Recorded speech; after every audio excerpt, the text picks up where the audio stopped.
नमस्कार, आपण बघत आहात भिवापूर टाइम्स, सर्वसामान्यांचा साथीदार। भिवापूरच्या ग्रामीण रुग्णालयातून एक धक्कादायक घटना समोर आलेली आहे। भिवापूर शहर परिसरात राहणाऱ्या एका मुलाला त्याच्या मित्रांनी रुग्णालयात भरती केले होते। त्यातील एका मित्राने दवाखान्याच्या खिडकीतून थुंकल्यामुळे त्याला दंड भरण्यास सांगितले। दंड जोपर्यंत भरणार नाही तोपर्यंत डॉक्टर रुग्णावर उपचार करणार नाही असे सांगून डॉक्टरांनी रुग्णावर उपचार करण्यास नकार दिला। तपासणीसाठी फक्त रक्ताचे काही नमुने घेण्यात आले। रुग्णावर वेळेवर उपचार न केल्यामुळे रुग्ण दगावल्याची माहिती मृत रुग्णाच्या मित्र आणि नातेवाईकांनी भिवापूर टाइम्सला दिली आहे। घरातील कमावता मुलगा मरण पावल्यामुळे त्यांच्या वडिलावर जबर धक्का बसलेला आहे। त्यांच्या मुलाच्या जाण्याने त्यांचे काळीज फाटले आहे। त्यांच्या डोळ्यातून सतत अश्रू वाहत असल्यामुळे एका दुःखी कुटुंबाचे सांत्वन करण्यापलीकडे भिवापूर टाइम्स काहीच करू शकत नाही। परंतु या घटनेची दखल घेत शासन आणि प्रशासन काही पावले उचलणार का, या गरीब कुटुंबाला काही मदत करणार का, हे पाहणे आवश्यक आहे।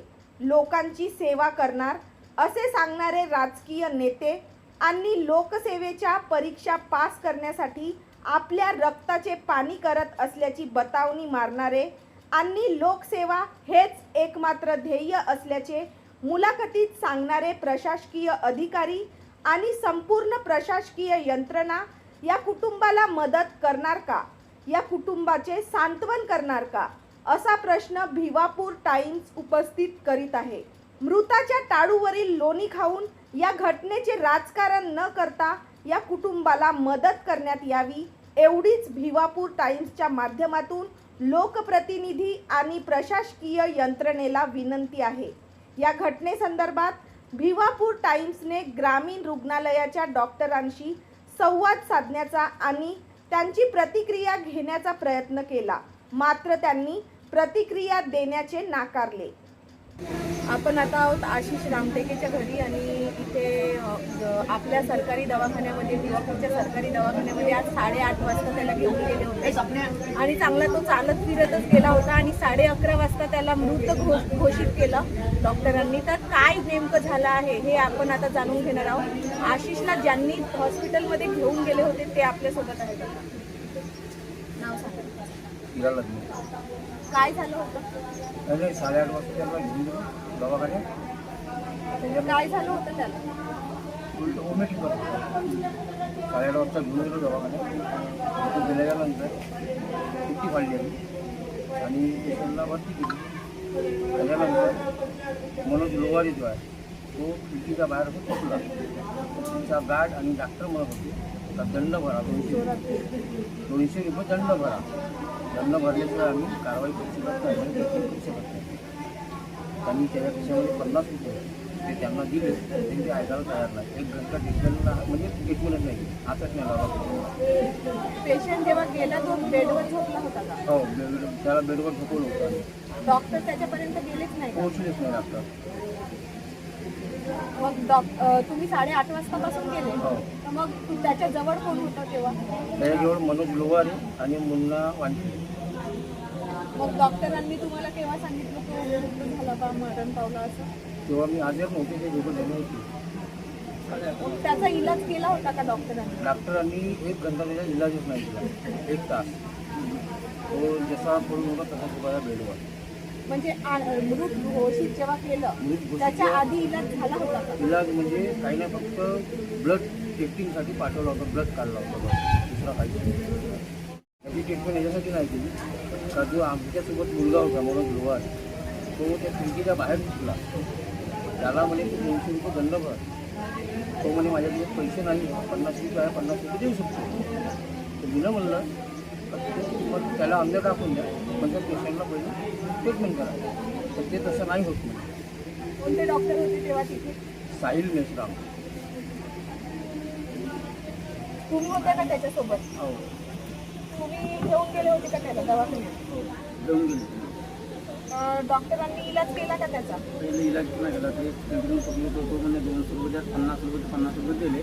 थोड्या वेळात आणून घेतो म्हणलं 150 रुपये, तर नाही म्हणे इलाज नाही करत म्हणे। म्हणून ते तिथेच राहिले मग थोडा वेळ. त्यानंतर मग पैसे दिल्याच्या नंतर इलाज केला. इलाज केला म्हणजे नक्की काय केला? फक्त रक्ताचा टेस्ट केला. बस काही. तुम्ही पण होते का सोबत होते का तेवढं सांगा. हा सोबत कशाने नेलं होतं पेशंटला तुम्ही? कोण कोण केलं होत्या? ठीक आहे. नाव सांगा. एक कोण होता, मी मन्या, मनोज गोवारी, मुन्ना, आपला आशिष रामटे. तिघं जण आम्ही गेलो गाडीनं दवाखान्यात नेला. काय ट्रीटमेंट केला नाही. आम्ही चिठ्ठी काढून पहिलं. चिठ्ठी काढल्यावर तो डॉक्टर म्हणते आम्हाला हात दुखला तेव्हा हा गाडीबद्दल पण विचारा का बी 200 रुपये फाईन भरा तेव्हाच आम्हाला त्याची ट्रीटमेंट करून द्या. तुम्ही जेव्हा दवाखान्यात पेशंटला नेलं तेव्हा तुमचं पेशंट बोलत चालत होता का? बोलत चालत सपाश होता. तुम्ही आशिष रामटेकेचे रिलेटिव्ह आहात का? हो, मी काकू आहे आशिष रामटेके. काय झालं होतं त्याला? काही नव्हतं झालं. रात्री उलट्या करत होतं. आम्ही दवाखान्यात नेलं त्याला. तर 8:30 वाजतापासून नेलं. त्या लोकांनी निष्काळजीपणा केली. लक्षच नाही दिलं.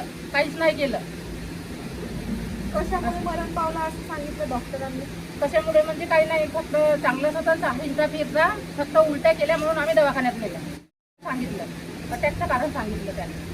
अटॅक नव्हता. काही इलाज केला का त्याचा? नाही काहीच इलाज केला नाही त्यांनी. लक्षच नाही दिलं. फक्त हे काढलं, रक्त काढलं, बोटाचं पण रक्त घेतलं, बस झालं. व्यवस्थित काहीच नाही केलं मग त्यांनी. त्याला सलाईन वगैरे नाही लावली? सलाईन नाही. इंजेक्शन वगैरे काही नाही, काहीच नाही. गोळ्या वगैरे काहीच नाही. सलाईनच नाही लावला तर गोळ्या बिड्या का देतील? का बरं इलाज केला नाही त्याचा? माहिती एक पोरगा थुकला म्हणते. ते थुकला तर त्याने पहिलं दंड भरून मागितलं त्या डॉक्टर लोकांचं हे काम आहे का? दंड भरून मागणं का पहिलं पेशंट लोकांचा इलाज करणं हे महत्वाचं आहे ना. तो मरून राहिला पोरगा, त्याचा इलाज नाही केला त्यानं. कर्तव्य राहते.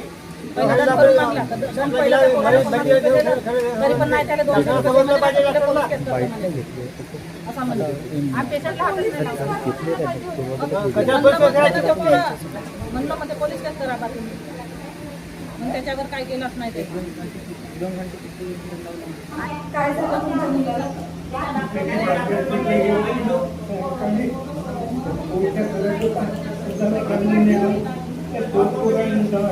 सकाळी गेलं दवाखान्यात.